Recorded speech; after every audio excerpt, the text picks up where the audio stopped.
watching Bread and Roses, a weekly political social television magazine on New Channel TV. I'm Maryam Namazie and I'm presenting this week's program with my fantastic co-host Bahram Soroush. Hello. And Fariborz Pooya. Hello. In this week's program we're going to be speaking about faith schools, religious schools. What's wrong with them? Well, where does one start? There's a lot wrong with it. We're going to be discussing the issue here today. We'll also be interviewing a young woman who spent 6 years in an Islamic school in Britain and one in Pakistan, and she found the British one more strict. So we'll hear from her as well.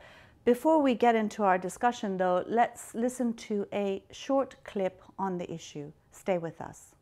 Unsurprisingly, Islamists have been using schools to promote and instill their agenda in what is being called the Birmingham Trojan Horse affair. In the ensuing investigations, it's been found that in state-funded schools in the city, girls and boys haven't been treated equally. Girls have had to be veiled, music has been removed from the curriculum, gender segregation imposed, sex education banned, and so on. In 2 of the schools, an Al-Qaeda supporting speaker has been invited to address the children. Similar problems are now being found in other cities like Bradford and Luton. A number of schools in Britain are looking more and more like those in Saudi Arabia, Pakistan, and Iran. When we talk about this issue, I just beginning with the very term, faith school or religious education. Religious schools, I find the 2 terms to be so antithetical to each other. Religion is dogma, you're not allowed to think freely, you're not allowed to question, you have to do as you're told. And education is meant to help you to think, to be open-minded, to question, to dissent. So in a sense, it's completely antithetical from each other, and it's a very good reason why you need to keep religion out of schools. You mean the difference between the 2 words, religion and faith? Yeah. I mean, religious, I think it was quite intentional to use the term faith schools, because faith can have a wider meaning, and also religion and religious, the sense it has got over the years amongst the people is a negative one. And a lot of people who are religious who might say, oh no, I'm not religious, I believe in God, I have a direct relation to Christ or whatever, but they try to avoid the term religious. So I think it was quite intentional not to use the word religious school. But that's what they are, basically, faith But schools. they are religious. Yeah. That's what I think properly they should be called religious schools. But even the term faith now is taking on that negative connotation now, which is good in a sense, because it is discrediting what lies behind it, that bringing religion into a place of education, a place of learning, and worse than that, a place where children are attending, mixing 2 things which cannot be mixed. And that is fundamentally, I think, what's wrong with faith schools. Nick Doody, who's a left-wing comedian, he had made a joke once about how, religion is like, your religion is like one of these really big, scary dogs that you love, but everybody else is afraid of. And whatever you do, please don't bring it next to children. And that's exactly what, when it comes to the issue of faith schools, keep it out of schools and away from kids as much as you can. Yes, I think, and sometimes they mix up the question of learning about religions with actually religious teaching. Religious teaching means creating, training captive minds.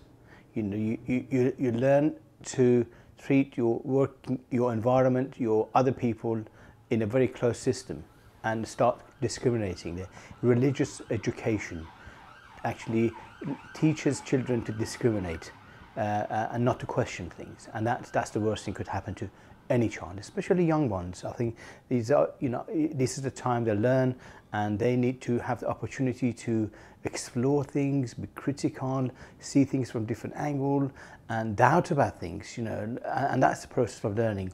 Unfortunately, religious education of any kind, it works against that sort of ethos of education and learning and spirit, or free spirit. I think that's very important. The thing with this whole Birmingham Trojan Horse affair is that it's not surprising in a sense, because this is what happens when multiculturalism and multi-faithism become central to government policy, whether it's got to do with having your own courts, to having your own schools, and so on and so forth. And what it's done is basically put religion and culture, given it a superior status to real live children and human beings. And so we're seeing that children's rights no longer seem to matter. Education doesn't seem to matter. Having, access to the national curriculum.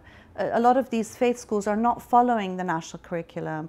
They're doing the very opposite in many instances, and nonetheless it's being allowed. And in a sense, finally, it seems that there's a look at this issue, but not enough really. Yeah, I mean, what I think is wrong about faith schools is not what is commonly presented in the media. For example, there's this issue that faith schools are excluding non-believers from attending, for example, or the current case of the Trojan horse affair situation is really critical of the excesses, the extreme extent that they have gone, But I think that clouds the whole debate, because, I mean, if you remember, the faith schools, the Islamic schools, the Muslim schools, started in the UK when Islamists, requested that because there is freedom for the evangelical church, for example, the Church of England, to have their own schools, then the terms of equality make it right for us to have ours as well. Sort of equality position, that is what is put forward. But the issue is, even the Church of England schools, faith schools, in total, they're fundamentally flawed, as Fariborz was saying, and because it is mixing, bringing to children the place of education and place of children's education, something which is against everything that is supposed to be taught in schools. Science, having a critical mind, and the ability to grow up and have a happy childhood without all these restrictions of the mind and the body. And remember, in Islamic schools, even kids aren't they're segregated. I mean, girls can have been banned from a lot of activities, which we would consider as very basic. So the whole idea of the faith schools, I think we should go to the fundamentals and not say that it's a question of equality, and say they should be banned altogether. They should be abolished for the whole idea of faith schools. Yeah, I mean, the thing is that equality is not meant to be for religions or for beliefs and so on and so forth. The beliefs are not equal. There are certain beliefs that are horrendous, and in a sense, but people are equal, human beings are equal, children are equal, and therefore, if we start looking at the equality of children and the rights of children as opposed to the rights of religion and religious groups, then it becomes very clear that religion really has no place in the educational system. And I think you're right. That's why Michael Gove is actually incapable of dealing with this issue properly, because he's the one who had actually been pushing religious school through free schools. But as long as they are within the limits, acceptable limits, it doesn't matter, you could set up. But don't go for the extreme. I mean, that's his message. On the other hand, this is an opportunity for us to say children need to be free from indoctrination, and the mind actually needs to be free, and education and the school environment should be an environment for them to learn. And we should advocate secular education, non-religious education, education that actually allows young children, as Bahram said, to enjoy life, enjoy learning, not to be put in a box of various religious restrictions. And that's a horrible experience when you actually hear children who've grown up in religious schools, of even Catholic schools or Islamist schools. You'll see the stories are horrendous, and that's unacceptable. Yeah, I mean, that's a good segue into our interview with Aliyah Saleem. She's a young woman who went to an Islamic school for 6 years here in Britain and 1 year in Pakistan. Let's hear what she has to say about the experience, which which she faced lots of difficulties, and she does say that she's still traumatized by that experience. Stay with us.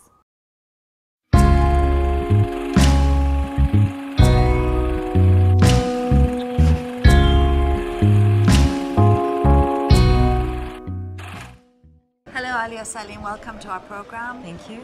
I wanted to speak to you about your experiences in an Islamic school in Britain and also Pakistan, because that's been in the media quite recently. You spent 6 years in a British Islamic school. Yeah, I did. Tell me a bit about the sort of curriculum, what you learned, what sort of restrictions were placed on music and art or any of that sort of thing. Okay, so we were taught hadith, we were taught Islamic law in quite detail in Arabic by the time we were 13. We were taught classical Arabic, so we learned Fusha.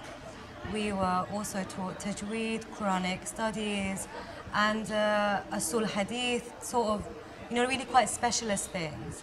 And because of that, we couldn't learn music, we couldn't have music in the school, we couldn't have birthday parties because they were too British, they would raid our rooms for it.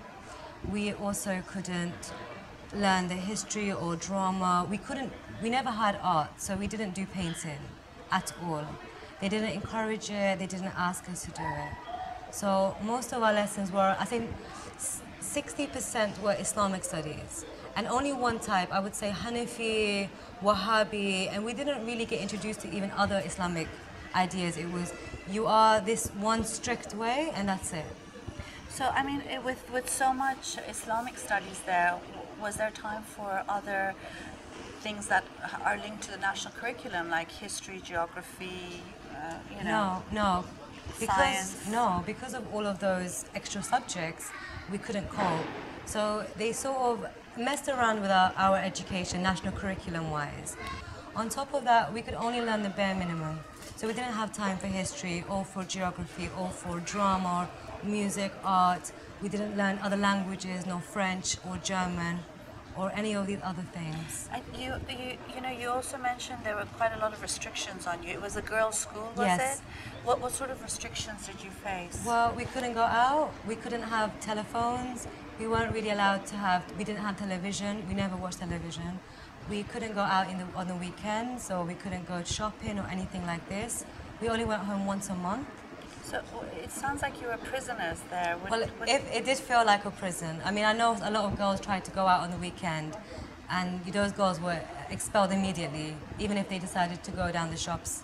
So yeah, it did feel like a prison, because we were inside a sort of harem, because there was no men inside.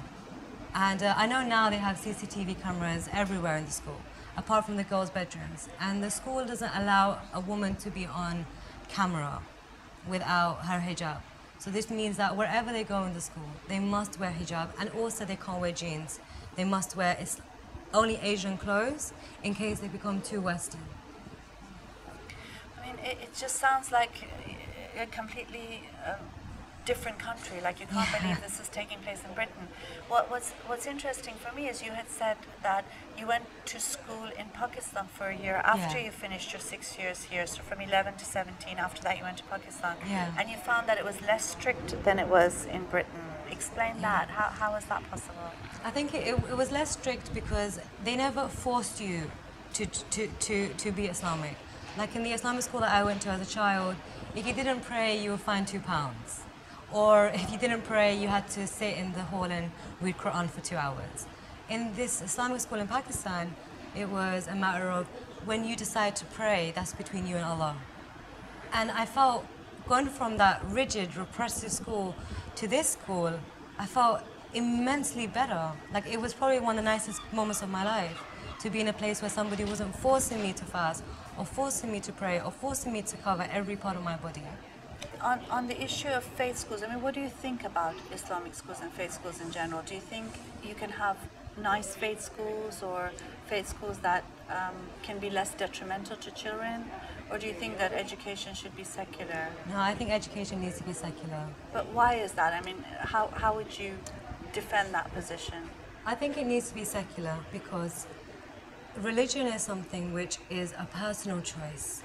And no child at the age of 12 or 11 or 14 knows if they want to be religious. They don't even understand theology. Secularism is something that can allow a person to be religious at some point in their life if they wish to. Whereas religious schools assume that a child is going to be religious, or that they need to fast, or that they need to follow a certain regulation. You mentioned about friends that you'd made along the way, that a lot of them had problems and faced depression as a result of the restrictions. Yeah. I mean, do you feel like you're one of the only people that managed to get out, or No, I think a few of my friends have got out. They didn't have to leave Islam to do it. I left Islam because I wanted to leave Islam and because I felt right. Many of them have sort of just gone into a moderate form of Islam because their parents were moderate. So their parents didn't force Islamism on them afterwards. But a lot of my other friends, their parents were they liked the kind of Islamist kind of idea, and so they pushed it on their kids even after they left. So I think many of them have become depressed, and others have become so pro-Islamist that they become homophobic and aggressive. I mean, many of them stopped speaking to me after I left Islam, and I'd say most of them still don't speak to me. So, you mentioned a couple of girls being expelled from school for being lesbians. Yeah. How is that? I mean, in an environment like that, what happens to girls who are gay? What happens to you people can't who be are gay atheists? there. You can't, exactly. You can't be gay there. They will expel any child, even if they don't have proof, even if she's not a lesbian. If somebody accuses her of being lesbian and they're afraid a parent might find out, oh, my daughter is in a school with a lesbian, they will expel her the next day. They won't question it. They will call the parents and say, your daughter is a lesbian, take her from the school. And they've thrown out 11-year-old girls who have no idea of what their sexuality even is. And they don't inform the local authorities. And they lie to the regulatory bodies. And they don't write it down. And those girls may never admit it.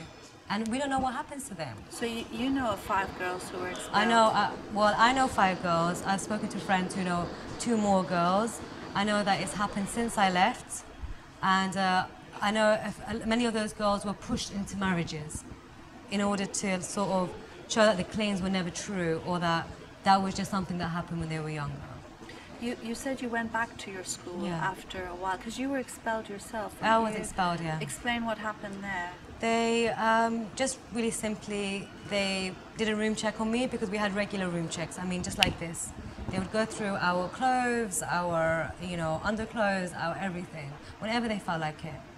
And they found with me a £1 camera, disposable camera.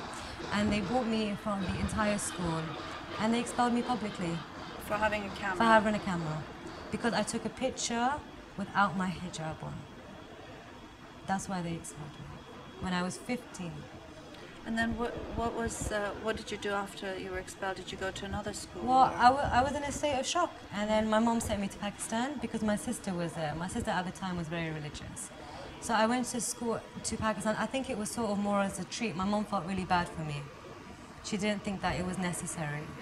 And I went there for a year to Pakistan, and I studied there. I actually became quite religious. But then when I came back, my old doubts, my own fears, my own ideas came back to me, and I realized that year in Pakistan was more of a healing process.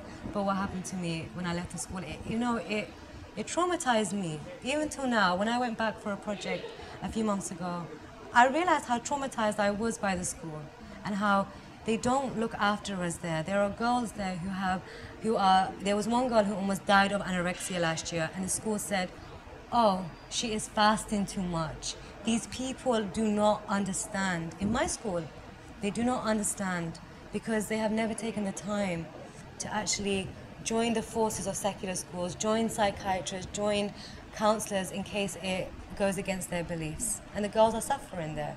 Whatever they think or whatever they feel, they're children.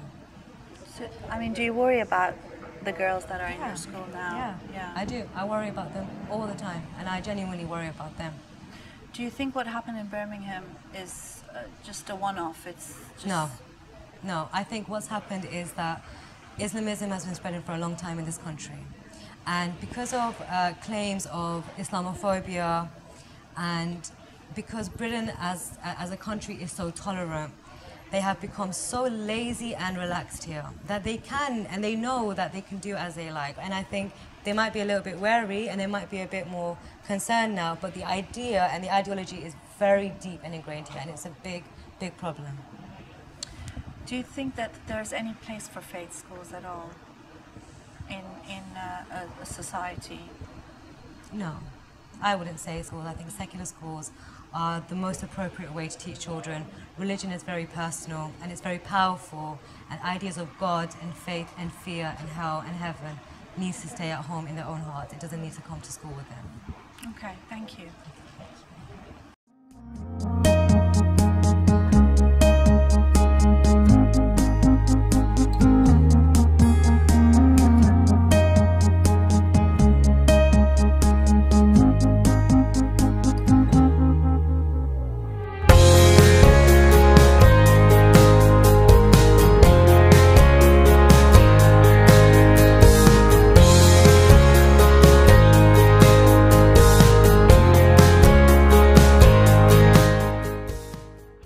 I hope you enjoyed that interview with Aliyah Saleem.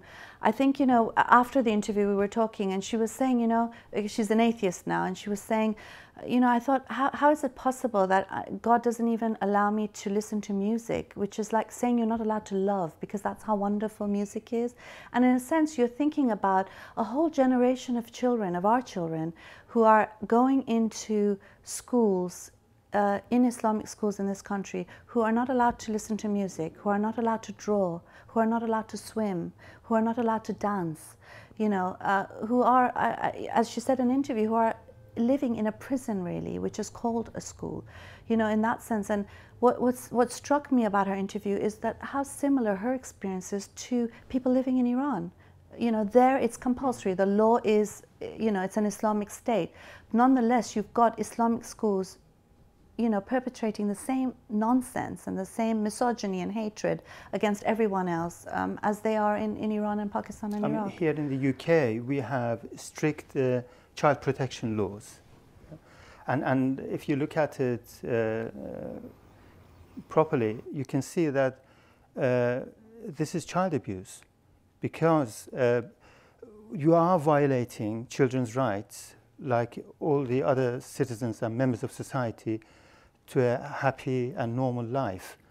And so you are making a mockery, in my view, of the children's right legislation. Because what you are saying, that you're saying that children's rights come second, whereas they should be paramount. They should override anything else, you see. Because religion is like politics, for example, is a set of beliefs that somebody has. And it is not something genetic. It's not transmitted to your children. Yeah. That's, yeah. It's not supposed to be. Effect. Yeah, it's exactly. true, isn't it? But apparently, we live in a society where if the parents have a particular religious viewpoint, the children are supposed to have them.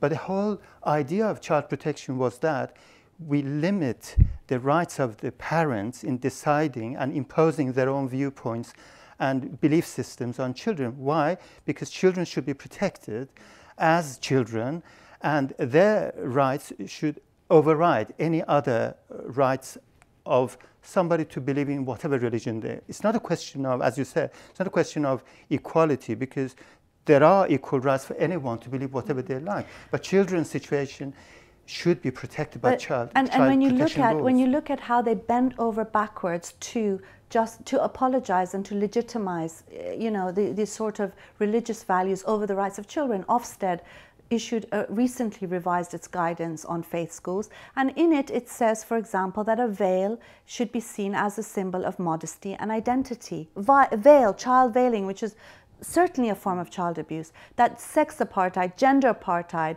which they call segregation of the sexes, should not be seen as something that is perpetrating inequality. What nonsense! Of course they are. And I think that's the change that most of the institutions in Britain, who originally were sort of designed around treating people equally, and many years various legislation has been enacted and brought forward to treat people equally, of different group of people in society equally. And we've seen that in the last, particularly in the last 20 years, we've seen a retreat from that position. You know, all major institutions, from NHS, for example, encouraging, you know, accepting religious sort of basis for treatment of people. Education department, you've seen this in courts, and we've seen it in family law, for example, or advice that the lawyers society will give to the solicitors. You see, all of that, these are retreat, and the basis of this retreat is compromise and appeasing the Islamists. And you wonder why some of these kids who've been brought up in Britain, they are fighting in Syria today. I mean, you wonder, that's the result. That's the link, that's the connection. You know, you're actually allowing the same terrorist groups, you're allowing the same groups, fundamentalist group, to come and teach children, yes. And they are actually training the next fundamentalist. So there's no question about the link. So if you want a society that people respect each other, everybody is treated equally, you need to provide a secular education for all children. Education needs to be free from religious dogma, and I think that's so crucial. We're fighting for the future of the next generation in this country, and that's important. I think, and you made that point, that this, you know, looking at Birmingham schools, great. You know, it's good to start looking at it and realizing there's a problem, as opposed to saying, well, this is just modesty and identity, which is what they've been doing so far. Even Ofsted now has said that they're going to review these guidelines, because now they're going back into schools that they've given excellent and outstanding to in the past, and now a lot of these schools are failing as a result of them understanding the links between Islamism and the educational system. But what's clear is that this is not going to solve this problem. What will solve this problem fundamentally is secularism. You know, David Cameron says that we need to teach children in schools British values. We don't. We need secularism. British values alone is not going to. What are British values anyway? I mean that's the important thing. What are British values? I mean that's the thing. Everybody's got different understanding of what British values are. What's important, and I think you've had from the Enlightenment time, from the Western Enlightenment, from the last 300 years, 400 years, we've had people been fighting for education which is free from dogma. And education to be free from the chains of, you know, a captive mind. Education to be an environment for people to explore things, question things, doubt things, experience, make mistakes, and constantly revise your ideas based on the evidence. Religious education does not provide this, and that's so crucial. That's the value that children need to be taught, to doubt, to learn, to question. And a religious education does not give you this. And if you want a society with next generation to be brought up as critical and advanced, you know, that create a society that advances all the time, you need to have these values. And it's critical values. Also, I mean, not just that religion and education are antithetical to each other. Religion has always stood in, you know, stood and stopped progress, stopped advances in science and thought and everything.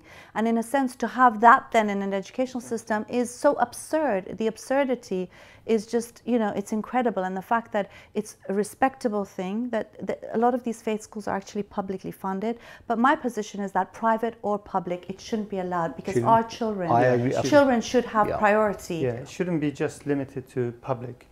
Even private. I think this question of, if anything, if we needed a wake-up call, this is it, you know, the Birmingham situation. And it's a wake-up call to tell us that we have to go to the roots, to the beginning, the whole idea, the whole philosophy behind it, which is, I think, it is connected with other sort of postmodernist cultural relativist ideas that, oh, we want to have a mosaic of society. We want to treat all religions the same. But that, again, that confuses the situation, because you have to have an education system which has its own laws and philosophy. And that education system, which has been fought for many years, for generations, was that it has to be secular, because there should be a warning sign, you know, that against religion. I mean, you don't have to be anti-religious to even demand secular education, because the right to believe in a religion, that's completely separate, and it's a very personal choice. compared to children's education and children's well-being? I'm sorry, we are actually running out of time. I just want to ask what you think about this issue. It is a very important issue. Obviously, you know, the point of the matter is that we have to start putting children first, and you know, and to do that, it's not about respecting beliefs, respecting cultures. It's about respecting children and real life human beings, in a sense. Tell us what you think about this. Before we end, we'd like to just thank all of you who funded our second fundraising campaign. We raised almost £4,000. Indiegogo took £500 as its fee. It was called highway robbery in the past, but anyway, with that money we are going to try and get a video mixer, and we've also managed to raise another £1,050 for microphones and lighting. So thank you, and we'll mention some names of donors in future programs. We hope you have a good week. Until next week, goodbye from the three of us.